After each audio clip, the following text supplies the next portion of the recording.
Hello again, everybody, and welcome back to the first episode of Season 3 of Semi-Pro. I'm Dalton Barrett. Joining me today is a roundtable of guests from Daniel Savage to Joshua Clements and Bobbin Collin. Maybe special appearance by Aitesam Farouk. I do not know. He's at least going to be watching the movie with us. Very excited for this episode because today we will be watching Teenage Mutant Ninja Turtles 1990 as the very first episode of our Turtle Sweep.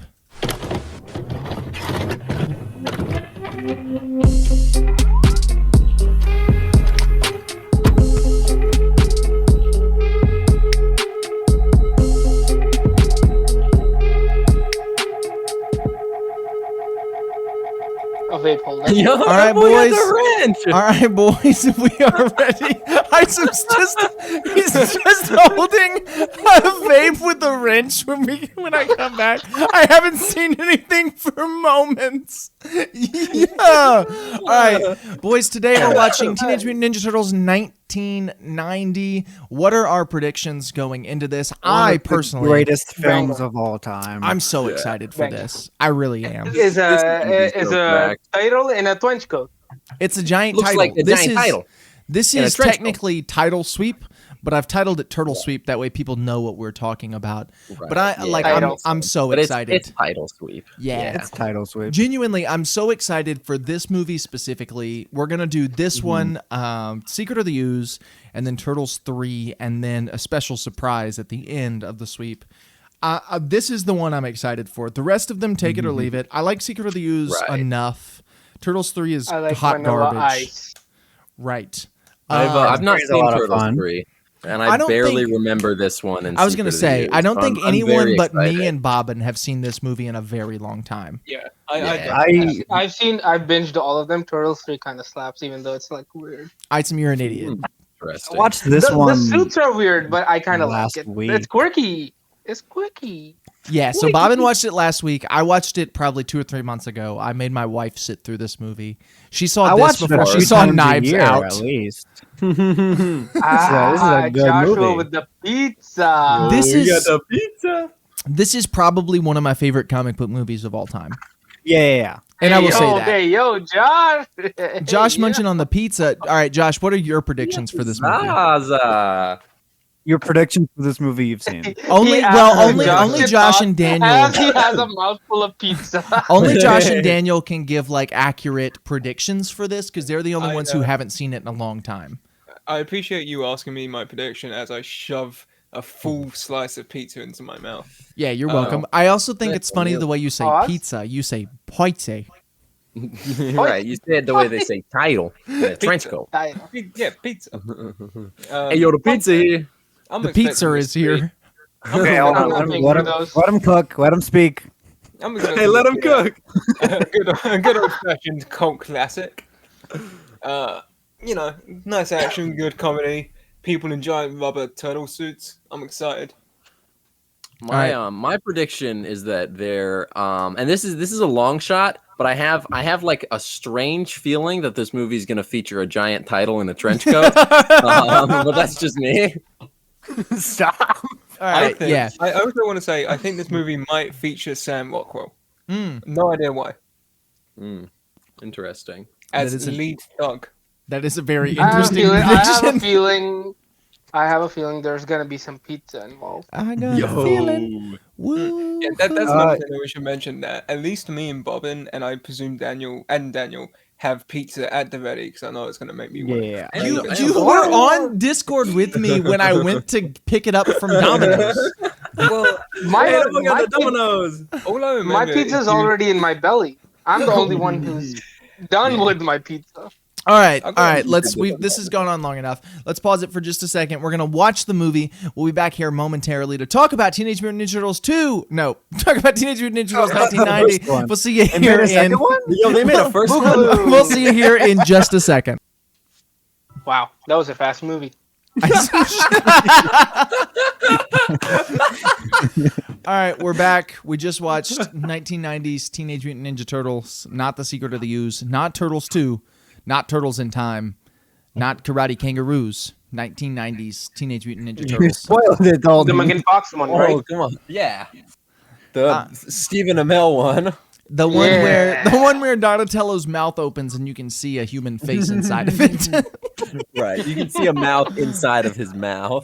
The one where they talk like this because they're from New York and their titles they want pizza. The one where there's a big title in a trench coat. Correct. That is the one. Bobbin, why don't you break down the plot of Teenage Mutant Ninja Turtles 1990 It's so for us? funny you say that because I think I've done that almost every time I've been on the podcast, but I will still try my best regardless. Yeah, you every should, time though. I've done it, it's been kind of awful. So I don't know why you ask, but I will try. Because I I'm in love it. charge, so I just tell you what to do. Yeah. Okay. Because he's So- Leonardo. Yeah, I'm Leonardo, the So- leader in blue.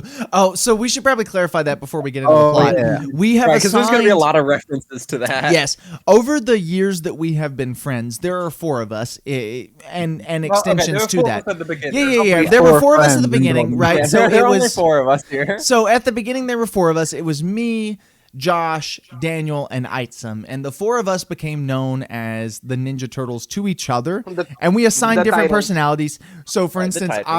I became Leonardo.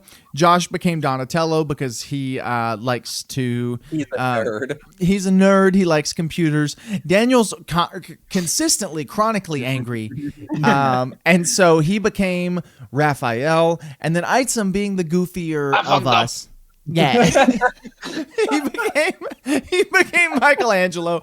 We've since expanded. goofy-eyed. You know, we got some other friends, right? One of our buddies is Casey Jones, and Bobbin, being a they/them, is No, That's just not. that's just not true. Wow. Hey yo! Bro just assigned him a new pronoun. Bro changed his gender. For a character, for Casey Jones. no, he's April O'Neil.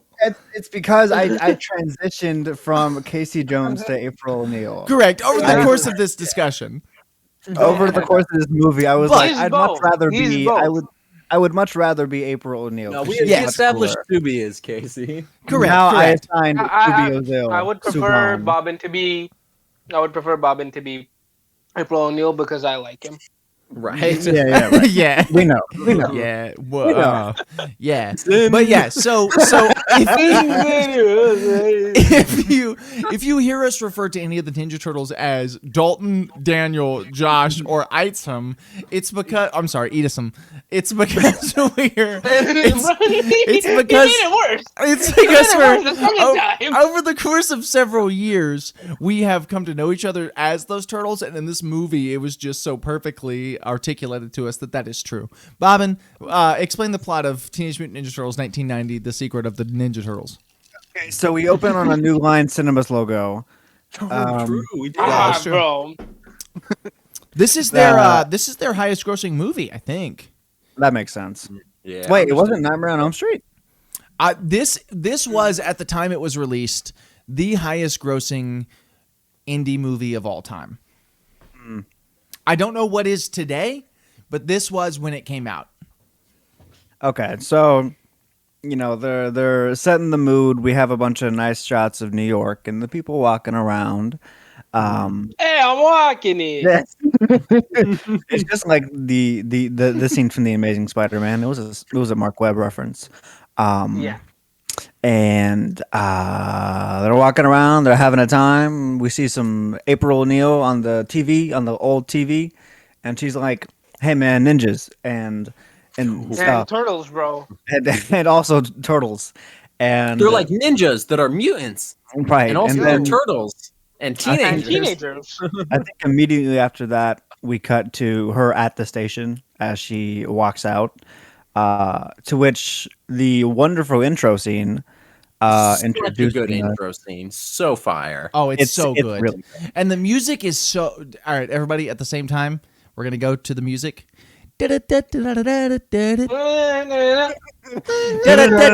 No, it's before that. Before that, I'm talking about the. my fault, my Well, that fault. is an amazing bit, but the Oh, fight. the dam scene. Oh, yeah. No, The first yeah. dam scene. Right. The whisper the dam. Raph when he's throwing the sigh at the The light. basically He throws it at the light, and then it cuts to black, and you just hear like the You hear the punching and cartooniest punch sound Yeah. effects you've ever heard. You see a cloud of smoke go up, and occasionally people's heads and hands stick out of it. Yeah. Right. But basically, April is getting mugged outside her car, and she is saved by the Teenage Mutant Ninja Turtles in the dark. And then we cut to that song. Right.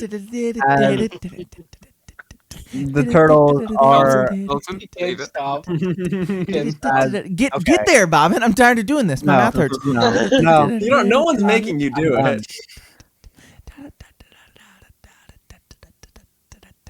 The bit's over. The drink, bit is over. the drink got him. The bit is over. The bit is over.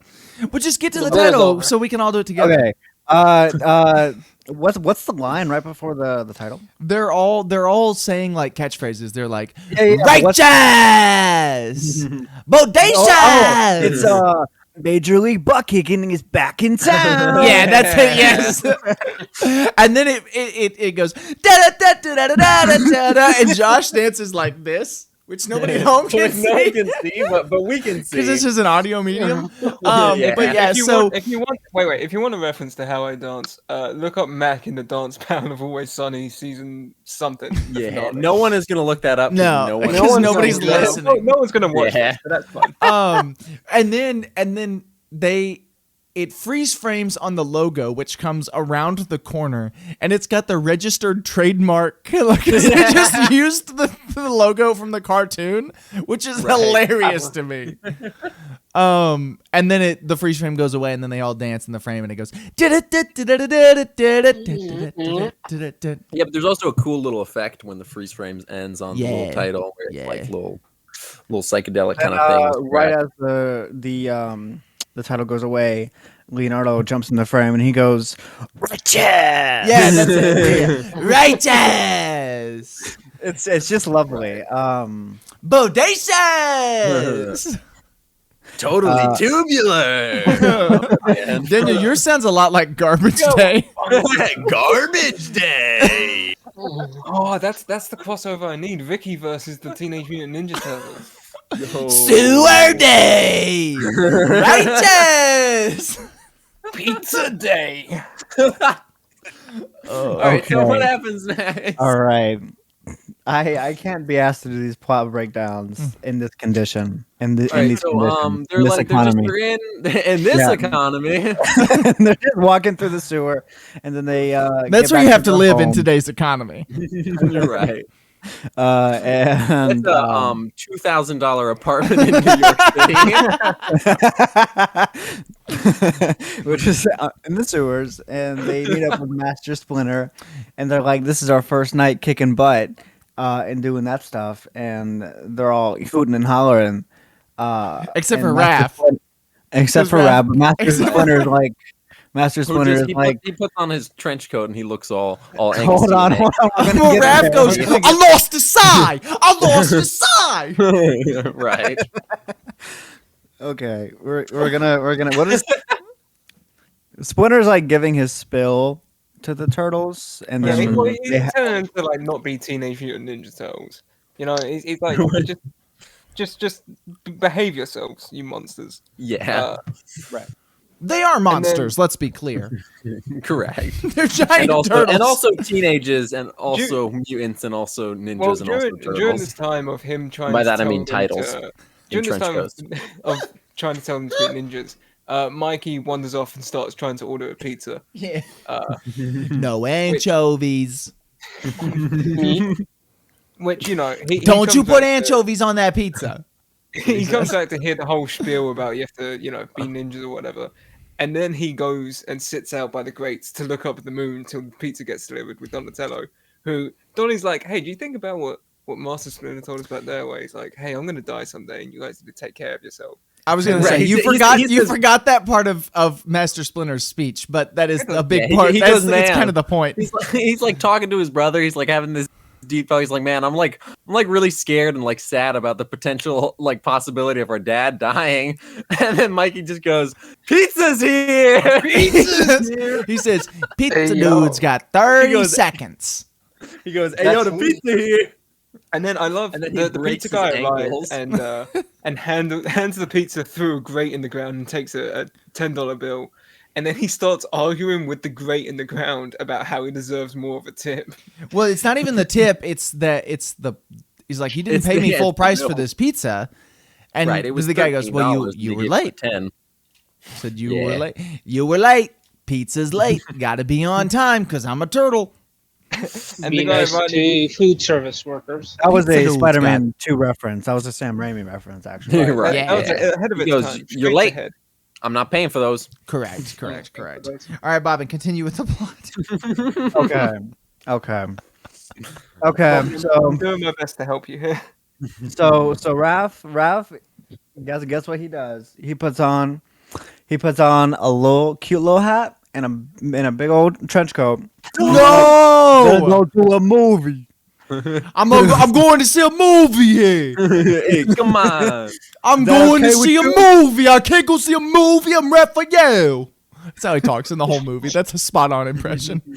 And he's like, "Is that okay with you?" And then Leonardo is like, "Yeah." And then Raph That was a pretty good Leonardo impression. Yeah. That was pretty fire. he just leaves. And he goes to see Critters.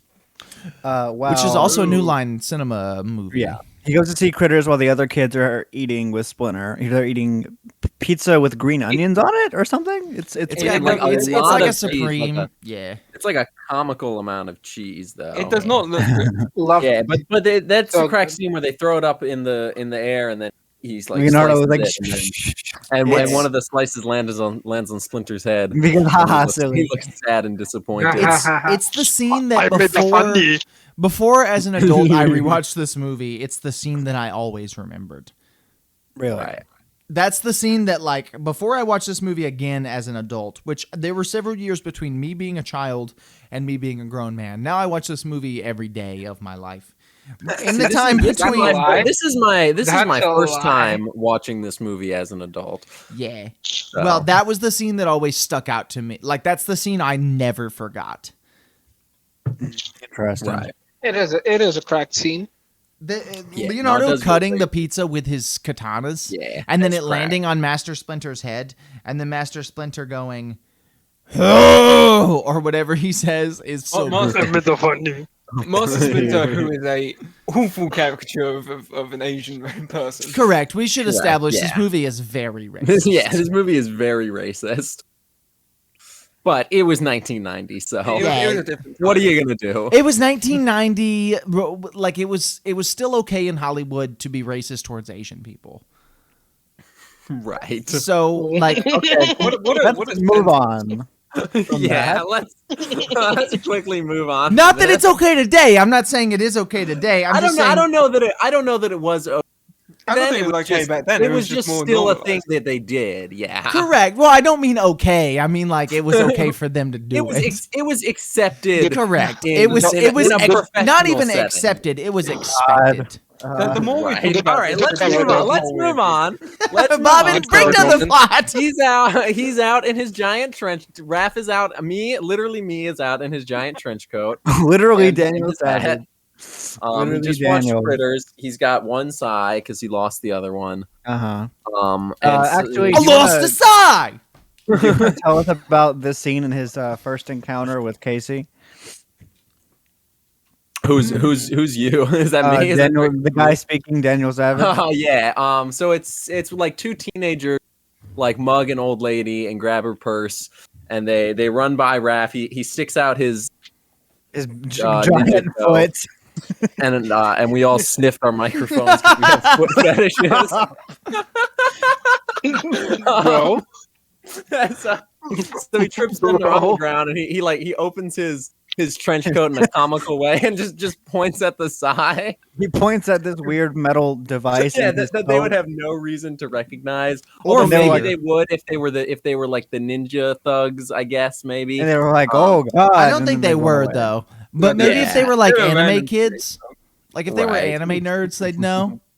Yeah, they could be. Maybe they just watched Akira or something. Right. But then yeah, they like jump over a little brick wall. He chases them. There's a little scuffle. Casey Jones shows up. He says something about Raph being a freak and how he's the one that should be dealing with these thugs. He goes, "You're clearly a turtle man in a trench coat." Well, he doesn't recognize, even though he's very clear hat on, he doesn't recognize that until the hat comes off in their fight. Yeah, and he tells him to like get some moisturizer or something. Right. A lot of Casey Jones lines in this aren't particularly coherent. They're just kind of random things that he occasionally says. But he looks cool though. He looks cracked. Cool. And he's a cracked character, and he's got riz, so. Right, he does got that unspoken riz. Literally unspoken, because every word out of his mouth just gets him less and less riz. Correct. He got negative riz. Then he got that Joshua Clemens riz. Yeah. He throws Raphael into a trash bin, and he struggles to get up from his head, and then he runs away, and he's like, "See you later." So Raphael chases him, and no, Raph inside the trash can is going, "Freak, freak." Yeah, right. Freak, freak. No, I don't think he chases him. I think he just sulks off back to. He does. No, yeah, but from inside the trash can, he screams, "Freak!" No, doesn't he? And then what happens? He screams garbage day. He doesn't roll over the taxi. Yeah, I think he's running home. Maybe. No, I think you're right. I think you're right. I think he may have been. So what happens across the street? What happens when he almost hits him? It doesn't matter. He rolls over the taxi, and the taxi driver says, "What was that?" And the guy in the back seat says, "I don't know. Kind of looked like a giant title in a trench coat." And it's the best line of the movie, and we quote it all the time. Yeah, I think the taxi driver. I think it was the taxi driver that said it. It was the guy. I think it was Robert De Niro. It doesn't matter. It doesn't matter. Right. It was Travis Robert De Niro. And then Martin Scorsese's the one who's like, "What was that?" Right. Martin Scorsese's the one who wrote himself into his own movie just to say the N-word. Okay, all right. Much like Kevin, he did that. Much like that Kevin is true. Eastman He and did Peter do Laird that. when they wrote the Ninja Turtles. Bobbin, continue. That, but that is something that he did unequivocally. Yeah, it's not the point. We're talking about Ninja Turtles 1990, not Taxi Driver. Bobbin, continue with the plot. It's the same movie essentially. So Raph is, chasing after Casey Jones, and then cut to a big city shot where Raph goes for his last damn, and then the whole city can hear it. It's not the last one, but yeah, it's a No, it is. one. It is. No, it's not. It's not the last one. Is it? No. There was one at the farm, maybe. No. Yeah, there was one. There was one at the farm when he was on the roof of the farmhouse. No, that's when he just yelled "Splinter!" Yeah, you're right, but it wasn't him. It was actually Michelangelo. Yeah, right. But there was another dam. It may have been just in like the sewer later or something. Maybe he like whispers it when he's on the roof. We'll get there. Bobbin, continue. Okay. So what? So he chases after Casey Jones. What happens after that? You forgot the movie, bro? I forgot the movie. Bro forgot the movie. I forgot the movie. They go into. He probably goes back to the sewer or something. I think this is the part where we first cut to Splinter's hangout. This is when the Foot follow him back to the hangout. Yeah, you're right. Yeah. No. The Foot follow him back once he has April O'Neil. He saved April. Oh, yes. April goes to the subway station to meet a contact. Right. Yeah, that's what it was. Story on the Foot. Yeah, And but then we hold on, because before we're here, we've cut away several times that we didn't talk about. We've cut away to April O'Neil and her boss. Like, we've introduced both of them. Her boss has a son. Her son is Daniel, not Raphael, but Daniel Savage, named Danny in this movie. Correct. Who is part of the Foot Clan, which we'll talk about here in just a second. So him and April's boss and April are kind of talking about the story, whatever. He's kind of like, "You're crazy, April. You can't talk about this story." And she's like, "Well, it's true. I've got proof. I'm going to talk about it." He says, "Okay." Daniel steals $20 from April O'Neil. We cut to the Foot Clan's like underground club, the place that got me addicted to cigarettes when I was in middle school.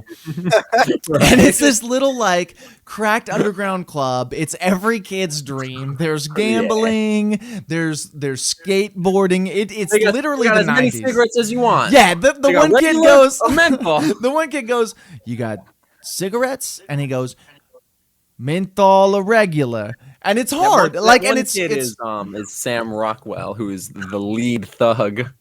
correct. So that all happens, and we figure out that April's boss's son is a member of the Foot Clan. That's why he stole the money. He's kind of involved from here on out. And that is when April meets with the police chief to talk about the Foot Clan murders and thieving and whatnot. And in doing so, he says, hey, quit. There's no ninjas. And she's like, you know about the ninjas. You just don't want to talk about the ninjas. He's You like, don't hey, want to quit. accept the ninjas. Correct. And he goes, hey, quit talking about the ninjas. And she goes, fine. And then she leaves and goes to talk about the ninjas. Right. And then in the alleyway is when she gets, or in the subway station to meet with some person for proof about the ninjas. That's when the Foot Clan shows up to attack April O'Neil, and she's saved by Raphael. They go, hey, instead of giving you information about the Foot, what if we killed you and shoved you in front of a subway train? Correct. Yeah. Well, no, Raphael was the one who almost shoved her in front of the subway train. So yeah, then Raph comes in and he saves her by fighting all the Foot Clan, and then he picks her up and jumps in front of a subway train. But it's all part of the plan, you know. He jumps from the subway train to run down the sewers to get back to the hideout, where he brings this woman who wakes up and immediately asks, "Am I dead?" She says, "Why is there a rat?" First, she sees the rat, the giant rat Splinter, and she jumps up on the couch and does the comical screech. Yeah, the comical woman screaming because there's a mouse around. Right. Yeah. Which I thought was a sexist trope until I got married. Wow. Man. Wow. Good thing even your wife wouldn't listen to our podcast. He knows he's safe. Yeah. But yeah, so she screams and she goes, "Am I dead? No, I must be dreaming. You're the rat I saw earlier," which they set up. She did see a rat earlier. She saw a rat. She goes, and like that. It ran into the sewer, so that's why I'm here. But you giant talking turtles with masks, I don't understand this part at all. So Master Splinter kind of explains the overall story, the origin story of the turtles. They were baby turtles. They fell into soup, radioactive soup. They become these talking turtles, and he goes, "I fell into the sewer with 6 baby turtles," and it's I love the delivery. It's so nostalgic for some reason, like the way he's talking about him. And he goes, "And nothing could prepare me for what happened next." And then it's little baby Michelangelo who goes, "Pizza, pizza, pizza, pizza, pizza, pizza, pizza," and then it cuts to another scene and he goes, "Radical, radical, radical, radical, radical, radical." And then nothing else matters. He teaches them karate. He names them Leonardo, Michelangelo, Raphael, and Donatello. Raphael. And then it cuts back and she goes, "I'm not dreaming, am I?" And Master Splinter goes, "I'm afraid not." And that's the end of that scene.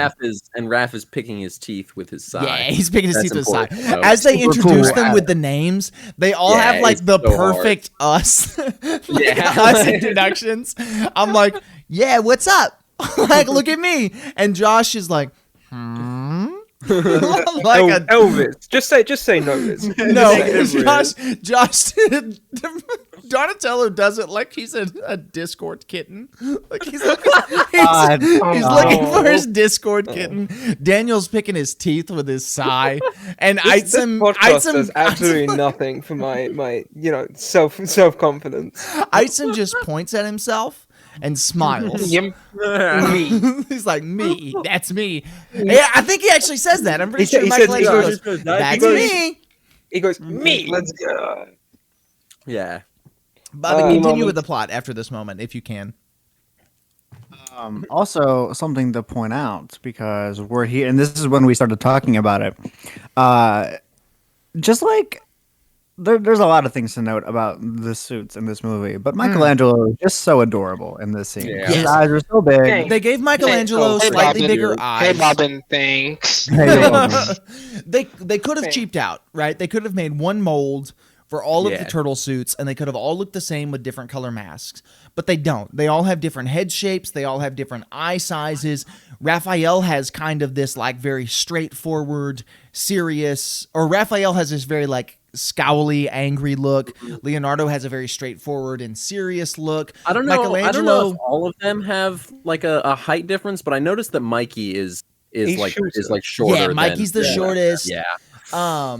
And Donatello looks like very like inquisitive and thoughtful, and so they all have like personality traits that come across. That are just displayed in their designs. Yeah, It's and- so cool. It's unlike also the something- cartoon and the comic, if you set this to black and white, you would not be able to tell them apart outside of their weapons. Or you wouldn't with the cartoon or the comic, but you do Right. that with this movie, and you can. Like, you can look at each individual one and know who is who. And also the animatronics of the mouth are really cool. The only problem with the suits is when they're fighting, it looks very goofy, but we'll get there in just a moment. Also, something that they do it really well is that, like, in the background of every scene, they don't just have them standing like idly by. They have them doing things that are in line with their personalities. Correct. And it just adds to like the world just that little bit more. Well, this Yeah. movie is very realistic feeling for giant turtles and trench coats. It's like the perfect level for how like goofy of a concept it is, and even how goofy some of the execution is, it's still like it's so serious and genuine in how it feels. Yeah, well, that's what makes this movie so, both all of the funny bits and all of the like exciting fun bits all hinge on this fact that this movie takes the concept of what it is very seriously. It's a bunch of it's the craziest, goofiest concept you have ever heard of, played as seriously as you can. And it makes all of those bits funny, but it also makes them very heartfelt and enjoyable and fun. And all of that is based on the costume design, really. If you think about it, the costume design could have gone super cheap. They could have even, for a movie like this, they could have animated them in like Roger Rabbit style. Like, they didn't have to take the time to build realistic looking Ninja Turtles costumes. They could have just painted 4 muscly men green, and then I mean, genuinely, like they could, right? Like they didn't have to take the care that they took to make these turtle men into giant turtle men, but they did, and it pays off. It really does work. So after April is having her chat with the kids and Splinter, Kids. they're kids. Yeah, they are. April takes them to her apartment, which is inside this old like shop, like by this old shop. It's her. I think it's. I don't know if it was said then, but it was said later that her dad's like Yeah. antique shop or something. yeah, twice owned. I think is the name, something like that. It was Second chance. second hand Second hand. or Yeah. No, it something was like it was Second Chance Antiques. I don't think no, it wasn't Second Chance because I would have thought of this thrift store near me called Last Chance. It was what was it? It doesn't Second time matter. around. for Second sure. time around. It doesn't really It was matter. It was second time around is what it was. Anyway, so April is taking them to her apartment, and she's like, "Oh, I don't have anything to offer but frozen pizza." And then Michelangelo comically shoots out of the sewer. the goofiest cartoon He shoots sound up, and there's effect like a ever. boing, boing, boing, boing. Yeah, it's like a little Yeah. We'll talk about the sound effects here in a moment, because I do really want to mention that towards the end of the discussion. So they kind of hard cut to them in the apartment. They're having a hoot, they're having a ball, They are having a holler. and it's very fun because they're just like Mikey's doing a Rocky impression. Yeah. it's very Goes, fun. Yeah. Yo, Adrian. You dirty rat. It's great. Winning is done. It's very charming and it's very childish. Yeah. It's very teenager. Yeah, it feels like teenagers, which makes it creepier that April O'Neil is hanging around with 4 teenage turtles, but that's all right. We won't talk about the creepiness of April and the teenage Mutant Ninja Turtles relationship. Like, We just won't nonetheless, talk about it. you know, while we're seeing all this, we're getting intercut with the gang hideout of all the hobo kids, where we see We don't know that the kids are homeless. The one kid we do know who's a member of this gang has a home. Right, Yeah, sure. they're all just they're like runaways though. Yeah, Like, runaways. Yeah. And They're this strays. is when we see this They're this stray giant kids. this is when we see this giant enforcer come through and like stop the kids from fighting and doing all these things. Yeah, right. And he introduces Shredder, who is just Darth Vader. Just Yeah. like Darth- straight up. like straight up. I know other people have mentioned this before. He is Darth Vader. Like it's a blatant Darth Vader knockoff. Yeah. No, it's pretty clear. Yeah, and then he even says, "I am your father." Yeah, like he Like, steals literally, Darth yeah. Vader's line. But yeah, he's basically indoctrinating the kids, and he's like, you're part of my family now, so you're gonna kill people for me when I ask you to. Yeah, that's what family's all about. Yeah, they're is just the next thing- stormtroopers. Is next scene Right. Raph going out to have a fight again? No. Maybe This so yeah. the next scene is when they come back home from the Oh, antique no. shop and they realize that Master Splinter has been kidnapped. yeah. Yes. And then, They then come back and the go back hideout's all to- trashed. Yeah. Yeah. The Then they sewers. go back to April's and Leonardo comically says Splinter. And he looks so sad. Yeah. Like He just goes- That was Mikey. Was it Mikey? Yeah, it was Mikey. Yeah. And April opens the door and she goes, "Guys, what's wrong?" And Mikey goes, "Splinter." And It's so sad. it's so sad because of his big goofy eyes. But they all look sad, even Leonardo, who's given no character in this movie, and I'm a little upset about it. And we find out that Splinter has been taken by the Foot Clan. He's been taken by Shredder, who has a personal connection that we will find out at some point. Yeah. You mean Darth Vader, but yeah. Right. Darth Right. Vader kidnaps You mean Obi-Wan your Kenobi. father. It's the scene from New Hope where Darth Vader has Obi-Wan Kenobi on the Death Star. Yeah, sure. Right. And then the turtles are naturally like, we need to get Splinter back. So they talk about devising a plan. But I think Raph just goes to find this Casey is Jones. when Yeah, so they're watching. Well, they're watching the news Raph report. Yeah. Well, this is the Raph and Leo like little Yeah, right. me and Right, Daniel they- have an right. argument Correct. where I tell Daniel that we don't need him because he's not important for the podcast, and he Yeah. says, "Oh, you think you can do it without me? You think you can do this without me? I'm gonna go up to the roof and kick the air for a little bit," and then Right. he I'm gonna does. say damn again. Yeah, he does. During this time, April is on the news giving a report where she goes, "Look, I know we've seen a rise in crime recently. It's because there's a ninja clan that's doing all of this." Right. And rightfully so, eventually her boss goes, "Yeah, you're fired." Well, that's not why he fired Well, her.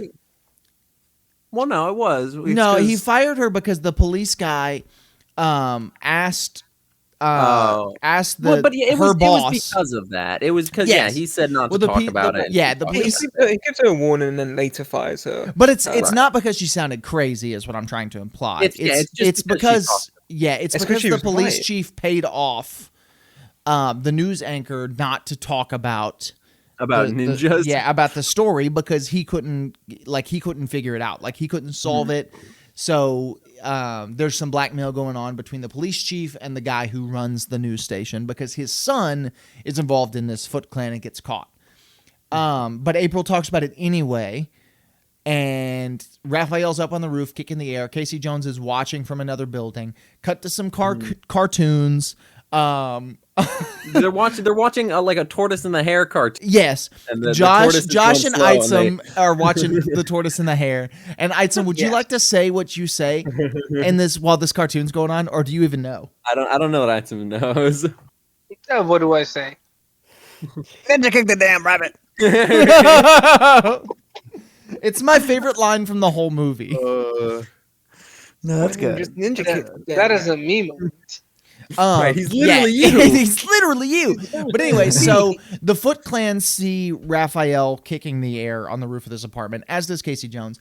And the Foot Clan, who is actually not going after the turtles at all, but going after April for speaking out on the news, goes to her apartment. They fight Raphael on the roof. He breaks through the roof into her apartment. All the turtles are fighting. This is when I first pointed out to everyone, except for I'm assuming Bobbin knew, the masks. The specific fighting masks. The turtles have animatronics in their face. They're very expensive. You can't afford to damage them. They're very, very good. They move their mouths. They're heavy. You can't afford to damage them during fight scenes, and the actors can't wear them during fight scenes.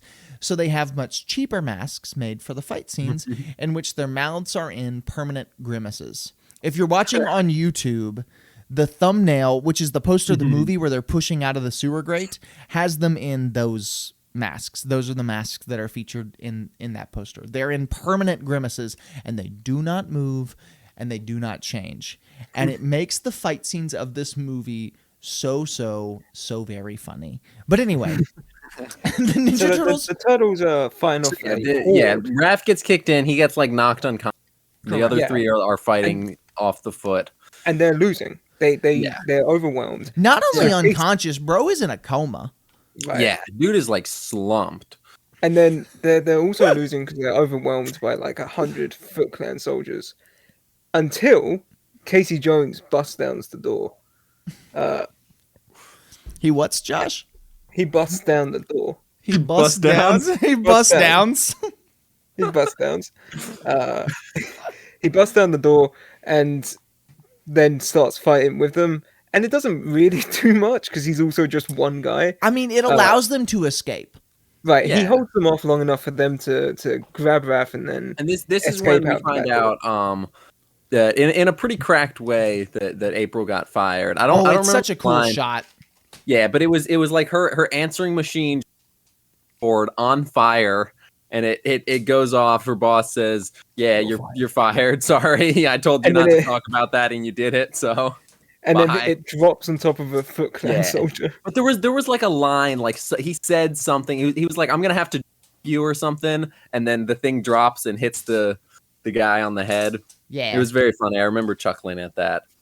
But then they get away in a van, and they go to. I think April says it's like her old home. It's like her family home or something. Yeah, some little farmhouse, right? I'm sure they elaborate on that more in the comic, like where it is from, but they don't really talk about it much in the movie. But yeah, so she says a couple times that it's no matter how long it's been, this still feels like home. Yeah. It's Casey Jones, April, and the Turtles, while Raph is in a coma and Leo watches over him. Raph is in a coma, face down in a bathtub, dying while he's drowning to death. Right. Which I said this while we were watching. It always stuck out to me as a kid that they put him face down in the bathtub. And at first it just seems like, all right, that's just where they put him to rest. But then April comes up and like scoops water out of the bathtub and puts it on his back. And I guess it's because they're turtles, right? So turtles live in the water, but turtles also aren't like, they don't have gills. They're not fish. Yeah. They still breathe air. They breathe air. Yeah. But yeah, I don't know what that's all about, but it always stressed me out as a kid because I thought they were drowning him. They were waterboarding him. And it's not the first turtle that gets waterboarded in this movie. In the previous fight scene, they dip Donatello in the water. Oh, yeah. And then he spits the little stream of water out at the guy. Yeah. Anyway, back to the farmhouse. They're all kind of training. Well, I say they're training the farmhouse bit. Yeah. The farmhouse bit's the best part of the movie. It's so fun. I say they're training. April sketches the turtles outside of Raph, and Donnie and Mikey. Raph and Mikey don't get a sketch. Raph gets a sketch. There's a sketch of the bathtub, isn't there? No, I'm thinking of Leo. No, it's Leo like passed out watching him in the chair. Right. Did they not all get I thought they all got a sketch. No, except for Mikey. didn't. Yeah, but I thought Raph got a sketch. I think Raph did. I don't think so. I can't remember what Raph was. If he had a sketch, he didn't have like the same cracked transition from the sketch to the actual scene as the other. You may be right. I remember Donnie's was in the truck. Yeah, Donnie's was in the truck. Leo's was him slumped over because he's. I love Donnie's. Yeah, Donnie's. I like them all genuinely. Yeah, It's all two of them. Yeah, all two of them. Well, Casey Jones gets one. I Casey think. Jones get one? Yeah, Casey was the first one. No, Donnie was the first one because that's the one she was. But she's talking about Casey while she's sketching. She's like, because Casey, he'd almost be cute if he wasn't such of a jerk all the time. Yeah. But I don't know what his sketch was. It doesn't matter. It doesn't matter. No, it doesn't matter. But the at this point, Raph wakes up. Yeah. And Leo pretends like he wasn't sad, but then apologize. He pulls a me and he goes, "Look, bro, I'm so sorry about all the things I said to you. What I didn't mean." And Leo, or Raph, which is Daniel, goes, "Leo, don't." Which is such a Daniel thing to say. They're us. They're literally us.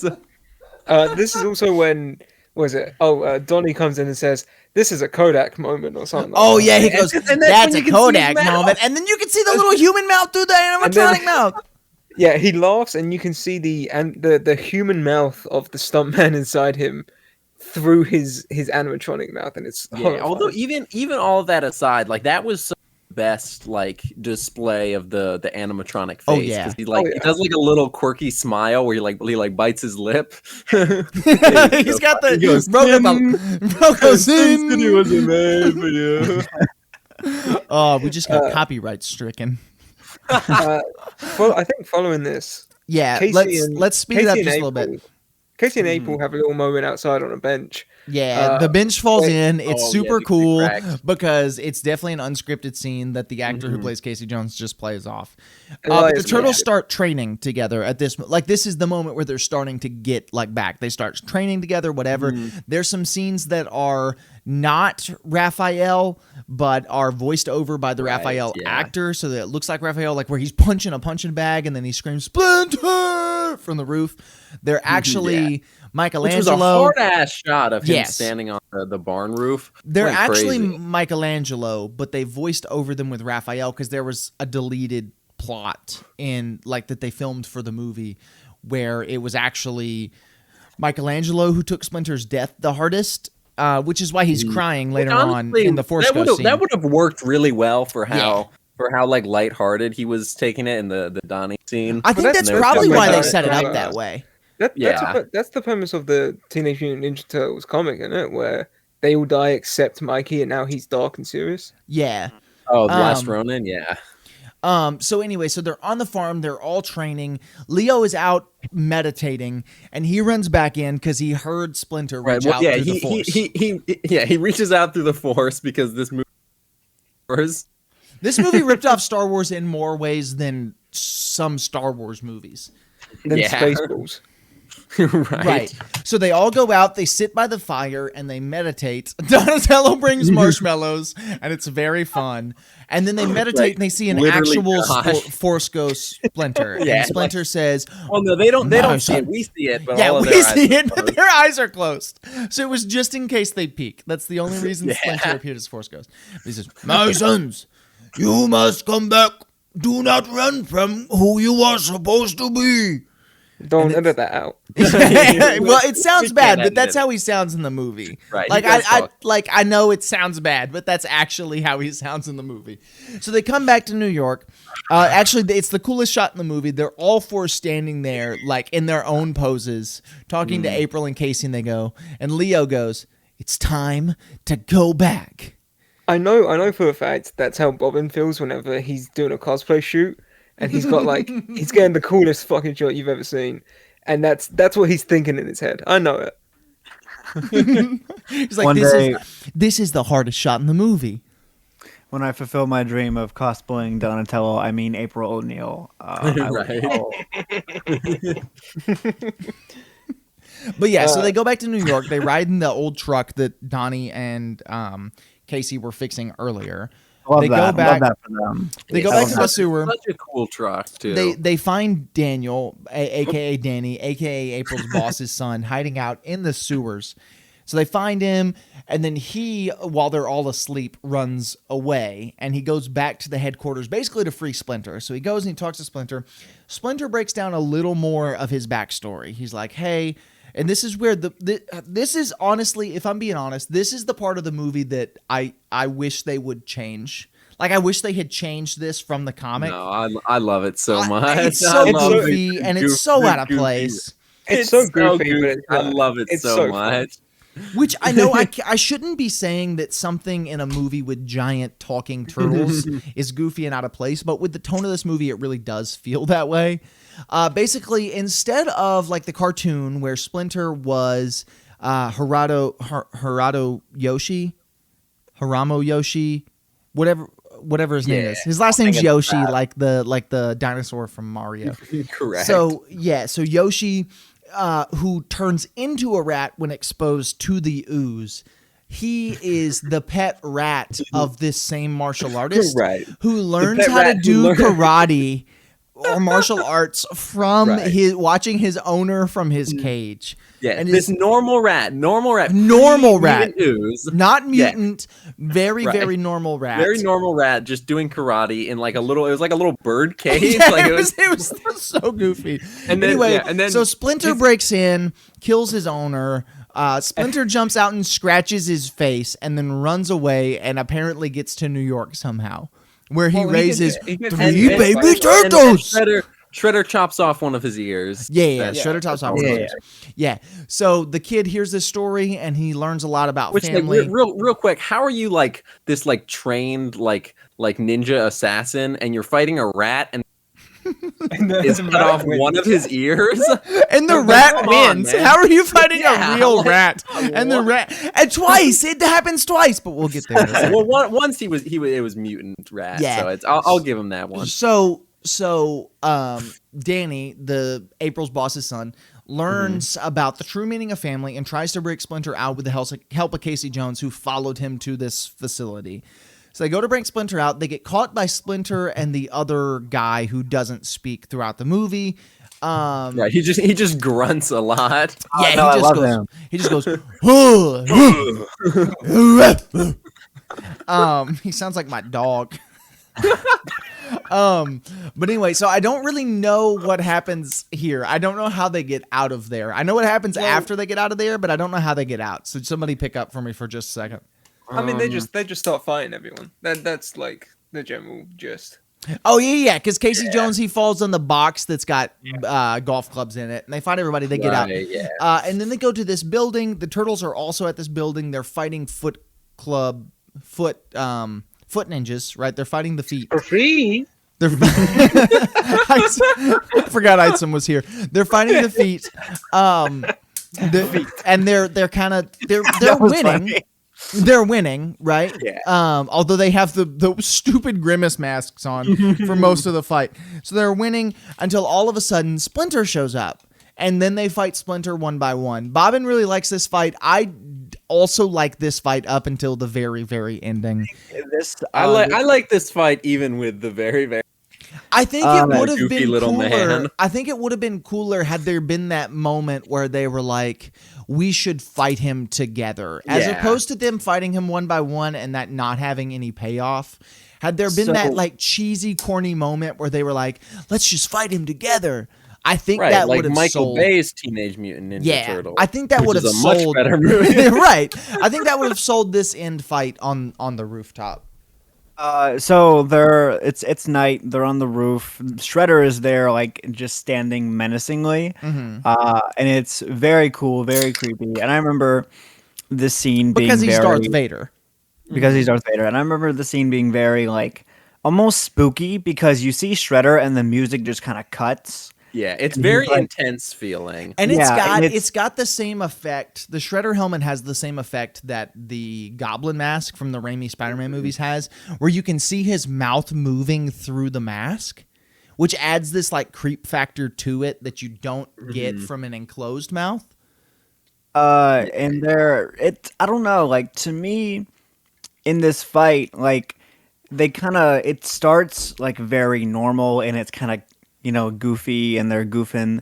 But they're like the fight as it goes on, like you feel stakes and you feel like these turtles are getting injured and you're like, there's they could die.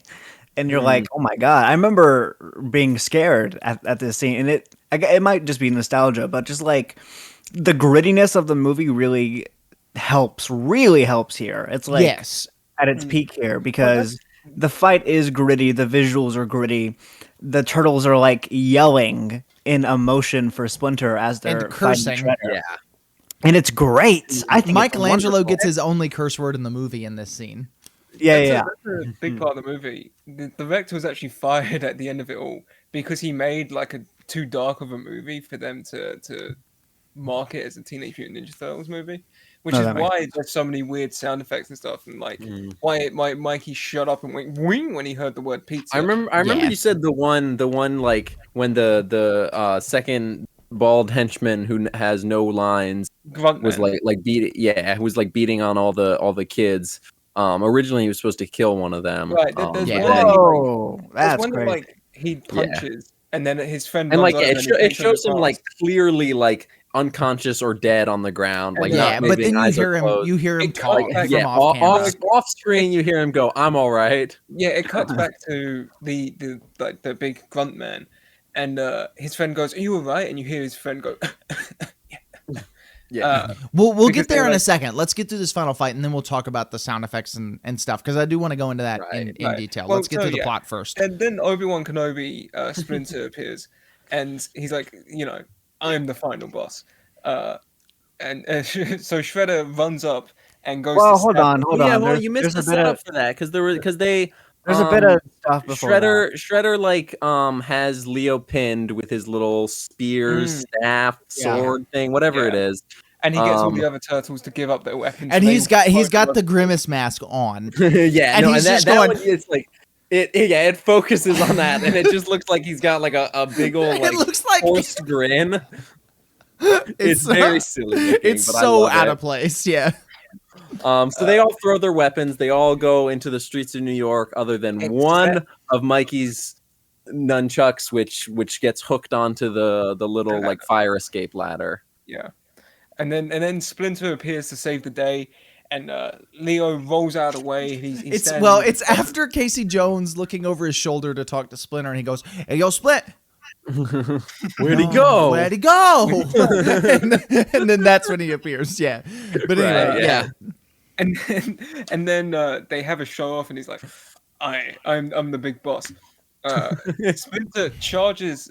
Shredder charges at Splinter. Shredder takes his mask off first to reveal that he's got the scratches. Yeah. So there's a lot of S names that are long, and I forget them. They're just a lot of S names ending with ER. It's a lot to keep up with. It's a lot to remember. Yo!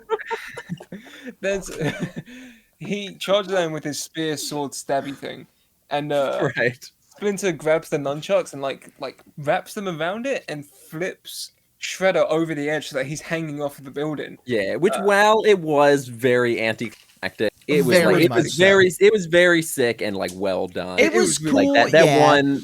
I don't know. It was cool. It was well done. Splinter looks like he's being held up by a broomstick. Yeah, no, he looks like just like a little mannequin. And it was always disappointing to me as a kid that the Ninja Turtles weren't the ones to defeat the bad guy. It was the old rat no one cares about. Right. Like defeat him in the later ones. It's fine. Yeah, right. Well, it ends with Shredder pulling out a knife from his back to try and stab Splinter with, but Splinter just like grabs it in midair. It's not even that. It's in grabbing the knife. Shredder slips from. Like he slips off the side. Yeah, I thought it was Splinter went to grab or block the knife. No. Splinter doesn't kill Shredder. Shredder dies because he goes to grab the knife. He's an idiot. Yeah, and then he falls to his death. And then Casey Jones turns on the dump truck and squashes him. Yeah, he just crushes him. And then stands on top of the dump truck and goes, "Yo, look what I did! I squashed him." More than that, he hits the lever and he just goes, "Oops." Yeah. Yeah. Right, and then he goes, "Garbage day." And then it cuts back to the roof, and this is the best part of the movie where they're testing out catchphrases. And Michelangelo's like, "What about pizza time?" And then Leonardo's like, "I don't know. I like Wicked." And then Donnie's like, "Bodacious." And then it cuts to Splinter. What about totally tubular? Donnie is I like, had to get that one in. bitchin'. Yeah, that's it. Yeah. And then it cuts to Splinter, and Splinter goes, "I have always liked Cowabunga." And then the music starts and it goes, and then he goes, "I made a funny." And then the hardest rap song ever comes on, and that's the end of the movie. It is called TURTLE Power. Right, correct. It's in my playlist already, Josh. You didn't have to tell me. That is Teenage Mutant Ninja Turtles, the first 1990s movie. I love this movie, and what I love about this movie is not just the plot. The plot is fine. The characterization is great. The acting is fantastic. The special effects are great. The thing I love is the tone. Yeah. And hearing what Josh is saying, which is a speculation I had while watching it, that was an accident. This movie will never happen again because this movie didn't happen on purpose. This movie was shot to be way too dark, and it wouldn't have worked because it would have been too dark. Kids would have hated it. Parents would have hated it. It would have been. Yeah, but then in them trying to overcompensate for that, they found weird somehow found like the perfect balance. Yes, and it's perfect. It's this perfect mix of this movie is really dark and gritty and real, which works and makes it funnier in the fact that they're giant talking turtles and the rat's being held up by a broomstick. But mixed with the goofy sound effects and mixed with the extra dialogue that they reshot and added in and the ADR and mixed with all of those things, like it works so perfectly. And there will never be another movie like this ever. It's so weird that. Okay, you go ahead. No, go on.